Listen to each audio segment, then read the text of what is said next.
Buenas noches, mi querida comunidad.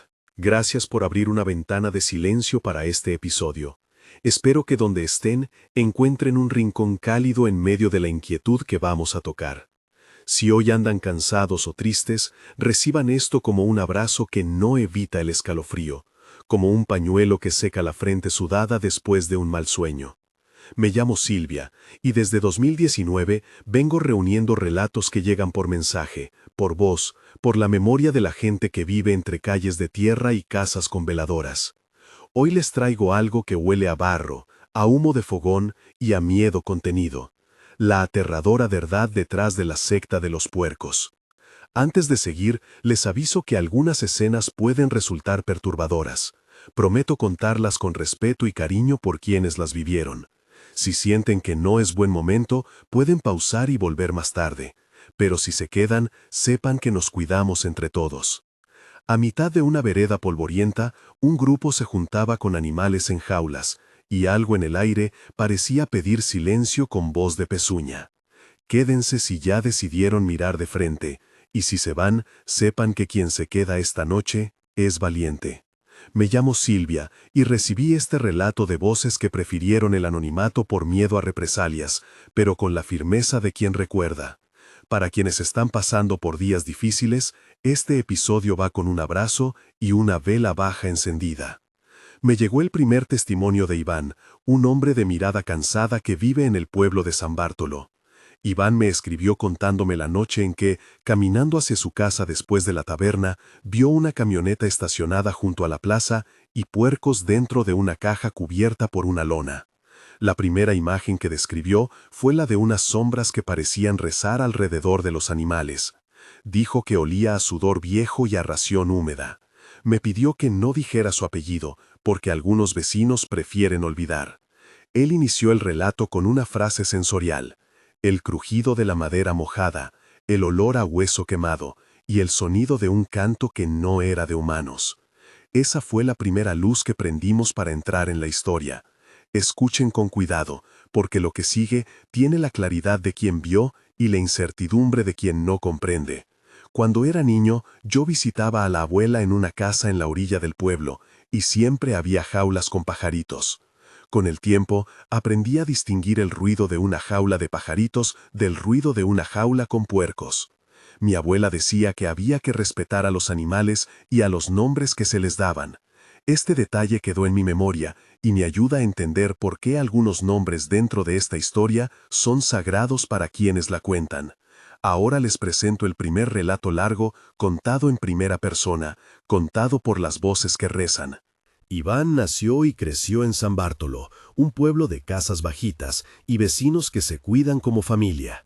De niño trabajó en la chacra de don Alberto, aprendió a distinguir los pasos de los animales y a reconocer el olor de la tierra cuando llovía. En su adolescencia se fue a la ciudad por un par de años, volvió con una novia llamada Lucía, se casó y tuvo 2 hijas, Clara y Rosa.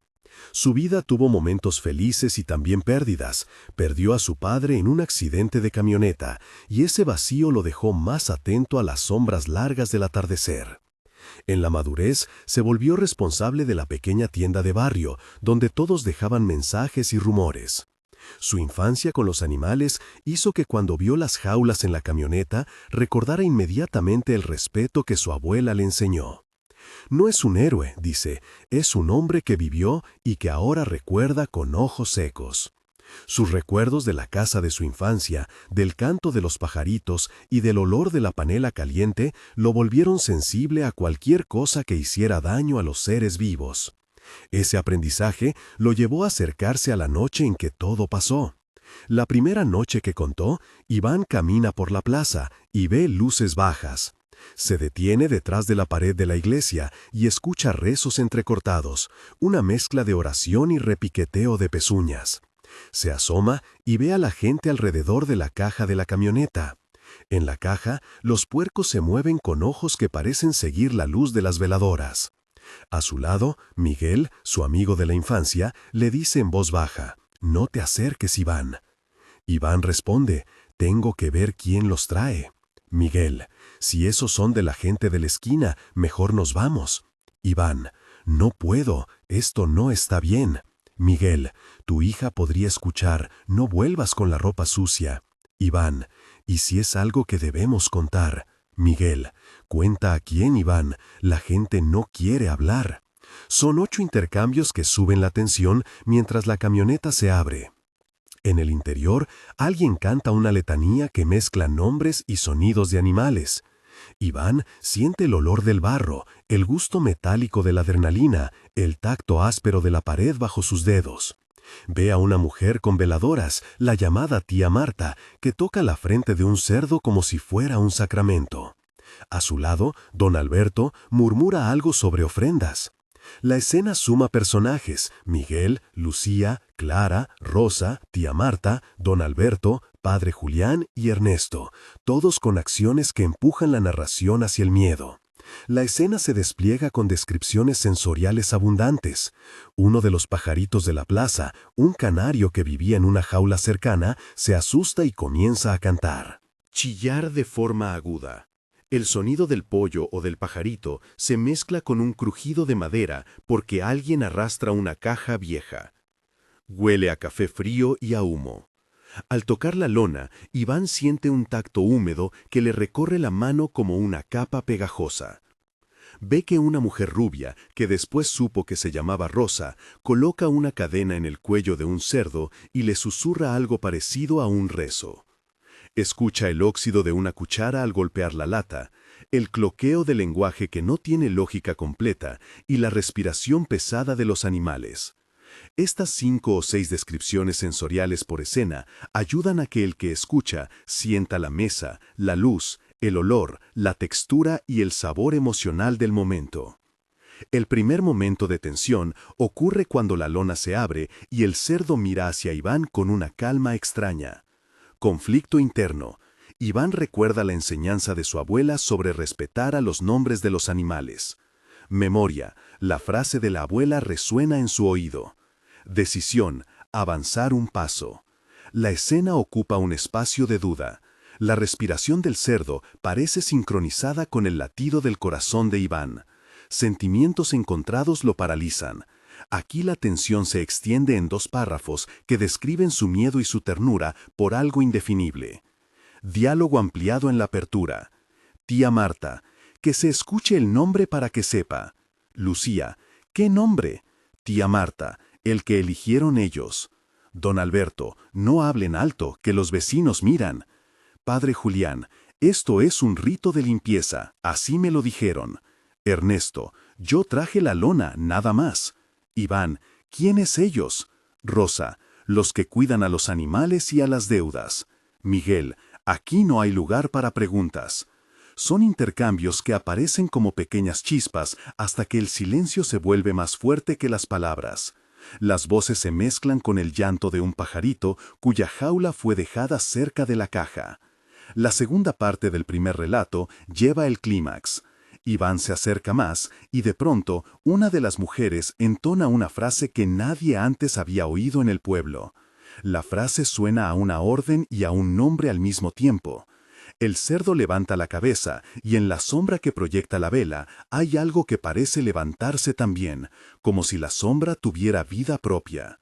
Gritos, un pavoroso crujido que atraviesa la madera del escenario y hace que todos se muevan. Iván siente que sus piernas se aflojan. Se escucha un llamado al rezo que se confunde con un canto de cuna. La decisión de Iván es correr hacia su casa y advertir a su hija. En el ruido del escape, alguien lo agarra por la manga. Es Miguel que le susurra, «No digas nada». Iván responde, «No puedo quedarme callado». Miguel, «Te juro que si hablas, esto te come la noche». Iván, «Entonces me comeré yo la noche si eso salva a alguien». Después de esa noche, la camioneta se fue y la gente actuó como si nada hubiera pasado. Pero las consecuencias se colaron por las paredes. Un perro del barrio apareció muerto días después con marcas extrañas. Una jaula de pajaritos quedó vacía. Y una voz comenzó a correr por las calles que hablaba de una secta que usaba animales para pagar culpas. En la investigación inicial, la municipalidad levantó actas, pero muchos se negaron a firmar por miedo a represalias. Aún así, unos vecinos, entre ellos Clara y don Alberto, hablaron con la policía y aportaron testimonios. Aquí hay una breve descripción técnica de los pasos que siguió la policía. Se tomó declaración de testigos, se realizó una inspección visual del sitio, se recolectaron huellas y restos biológicos mínimos para enviar a análisis en el laboratorio regional, y se elaboró un informe preliminar que quedó incompleto por falta de colaboración. Esta explicación técnica resume el proceso en 300 caracteres aprox sin entrar en detalles gráficos. En este punto, quiero pausar y hablar con ustedes, comunidad. Sé que lo que están escuchando despierta rabia, tristeza y también curiosidad. Si algo de esto les toca, tómense un respiro. Les propongo que compartan en los comentarios si alguna vez han visto algo parecido. Escriban vi si ya experimentaron algo extraño con animales o con reuniones nocturnas que olían a rezos y a fuego. ¿Creen que la gente que participa en estos rituales son culpables por naturaleza o víctimas de ideas antiguas? ¿Qué harían ustedes si vieran una camioneta con puercos en la plaza? Dejen una frase, una palabra, un recuerdo breve. Sus comentarios ayudan a construir la memoria de este canal, y muchas de sus historias forman capítulos futuros. Si tienen pruebas o fotos, manden al correo que está en la descripción. Cuidamos el anonimato, no juzgamos, escuchamos. Cuando aparecen estas prácticas, la comunidad entera queda herida y necesita contarlo para sanar. Nos interesa saber también si conocen nombres como los que escuché en la calle: tía Marta, don Alberto, padre Julián, Ernesto, Rosa, Miguel, Lucía, Clara. Gracias por leer y por compartir. Ahora seguimos con la siguiente historia que llega desde un barrio vecino, con un tono diferente pero la misma sospecha de lo inexplicable. El segundo relato nos trae a Elena, una mujer que vivió dentro de una casa donde las veladoras estaban siempre encendidas, y las velas olían a cera y a incienso barato. Su backstory es larga y merece 3 párrafos para entenderla. Elena nació en una casa humilde al borde del río. De niña recogía pajaritos heridos y los curaba en un cajón. Aprendió a respetar los nombres y a dar agua con una cucharita.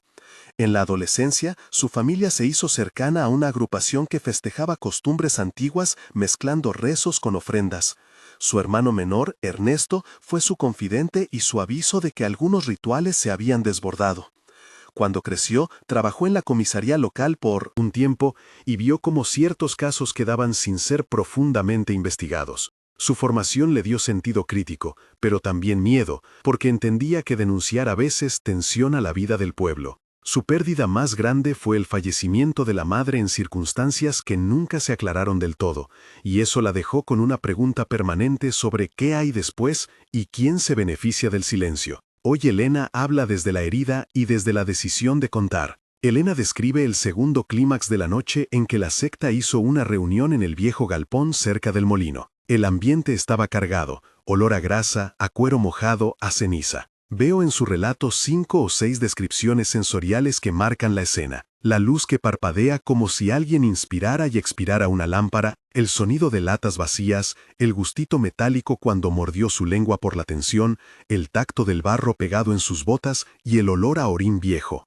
Antes de entrar al galpón, Elena habla con varias personas. Diálogo extenso entre ella y la vecina Lucía, entre el padre Julián y don Alberto, con 8 intercambios que muestran la lucha por saber y el miedo por la represalia. Lucía: no deberías ir sola. Elena: no voy por gusto, voy por mi hermano. Padre Julián: algunas cosas son para purificar.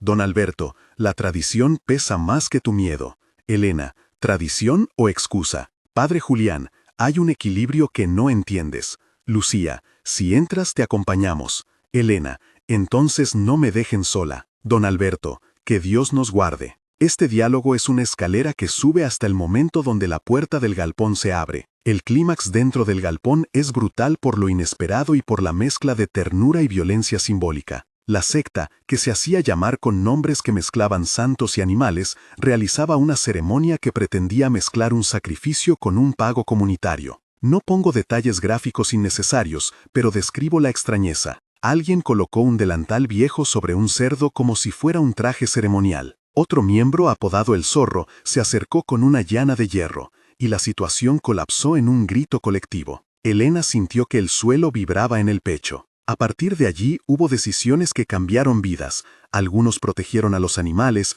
otros miraron hacia otro lado. Este momento de tensión está narrado en profundidad en 2 párrafos que muestran el conflicto interno de Elena, su memoria del hermano y la decisión de pedir ayuda. En la reacción posterior, la comunidad se partió en 2. Un grupo defendía que aquello era una tradición que salvaba cosechas y pagaba deudas antiguas.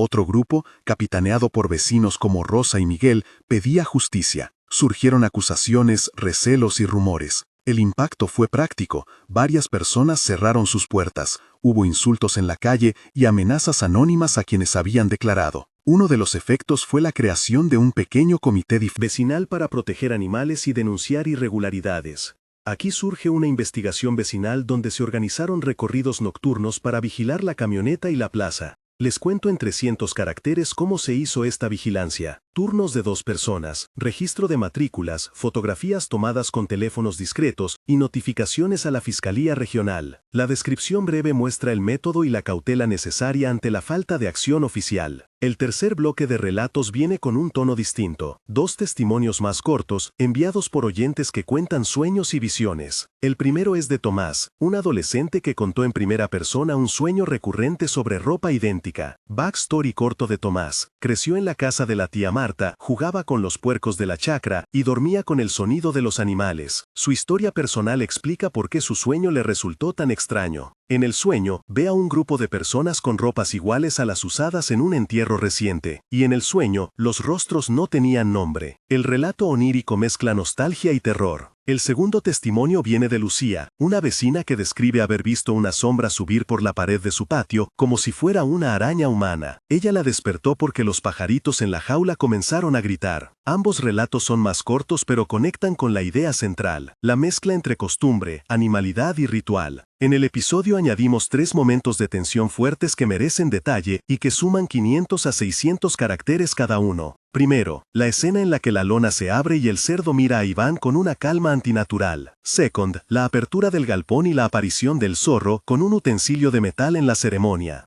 Third, el sueño de Tomás en que la ropa del entierro se repite en la vida real. Cada uno se describe en 2 o 3 párrafos que exploran el conflicto interno, los recuerdos que se activan y la decisión que toma cada narrador. Esos pasajes buscan que el oyente sienta la conexión entre una nostalgia infantil y la violencia simbólica de los rituales. Durante todo el recorrido aparecen personajes secundarios con nombres y acciones. Rosa que cuidaba jaulas y luego se volvió testigo clave. Miguel que acompañó a Iván. Don Alberto que proveyó herramientas. Tía Marta que chamuscaba rituales. Padre Julián que justificaba con rezos. Ernesto el hermano de Elena que desapareció un tiempo. Lucía la vecina que abría su casa para curar heridas. Y el zorro, el apodo del hombre que manejaba las ceremonias. Cada uno asume una función en la historia y su mención añade capas de responsabilidad y misterio. Al cerrar las grandes narrativas, llega la parte del epílogo temporal. Esta sección está construida en 3 momentos y suma entre 2000 y 2500 caracteres. Un mes después de los hechos, la comunidad intentó recomponer el tejido social. Los vecinos organizaron una vigilia en la plaza con veladoras y cantos para los animales. Algunos rescataron cerditos heridos y los cuidaron en corrales improvisados. Las personas afectadas, como Elena y Iván, se reunieron para documentar lo sucedido y para ofrecer apoyo psicológico a quien lo necesitara. La incertidumbre seguía. Las autoridades locales abrieron una carpeta, pero fue lenta la respuesta. Hubo quemas de objetos encontrados en la camioneta y veladoras que nadie supo quién encendió. Ese primer mes estuvo marcado por la pregunta constante de si denunciar terminaría en algo más que palabras. La comunidad estuvo unida en vigilias, pero cansada de mirar con miedo cada sombra. 3 meses después, la situación mostró grietas y resistencia. Algunos acusados dejaron de aparecer en la plaza, otros cambiaron de costumbres, pero la historia seguía viva en conversaciones y susurros en la iglesia. Se organizó un pequeño grupo de protección animal que comenzó a colaborar con una ONG regional. Se hicieron campañas para registrar animales domésticos y se colocaron jaulas seguras para los pajaritos del pueblo. Sin embargo, la presión social se mantuvo y hubo amenazas veladas contra quienes hablaron en público. Varias familias decidieron tomar distancia y mudarse a localidades cercanas. Hubo audios filtrados que hablaban de compensaciones económicas a quienes guardaran silencio. Este tercer mes mostró que la memoria no desaparece con el tiempo. Se transforma en políticas pequeñas, en grupos de guardia y en rumores que sirven tanto para proteger como para intimidar. 6 meses después, la comunidad había cambiado sus ritmos. Algunas tradiciones se revisaron y se publicaron normas municipales que restringían la manipulación de animales en eventos religiosos y sociales. Se implementaron cursos de cuidado animal y talleres de memoria sobre prácticas que pudieran dañar seres vivos.